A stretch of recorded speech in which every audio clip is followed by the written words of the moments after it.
It's like, what the hell are you doing in that theater? Watching this marionette follow a bug around to a whale. It's like you walk out, oh, that was so touching. Really, like really, people are really crazy, you know, and weird. Like we're like rhinoceroses or platypuses or ostriches or penguins. We're weird right to the core. And when you start to, the weirdness is so deep and so ancient that even starting to touch consciousness of that just rocks your boat. So, but one thing or another will rock your boat. So sometimes it's nice to choose what thing it is. It prepares you for things too. So I'll tell you part of what Pinocchio means. Pinocchio is a marionette. Anybody can pull his strings. I mean, he's got a good heart, but what's that worth? Nothing.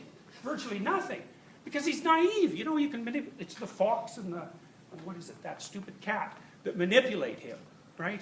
And basically, behind them, you'll see the devil, because that devil pops out quite quickly in Pinocchio. And he's the thing that's behind all the local manifestations of evil that are trying to pull Pinocchio's strings. And he gets blown off the right path pretty badly. Almost turns into an unconsciously braying donkey who ends up working in the slave mines, which is exactly what happens, by the way, you know, that's what happened to devout communists who found themselves swallowed up by Stalin's nightmare in the 1940s and the 1950s. It's like, well, we were so good. We did everything you wanted. It's like, yeah, well, it turned out what we wanted is for you to die painfully.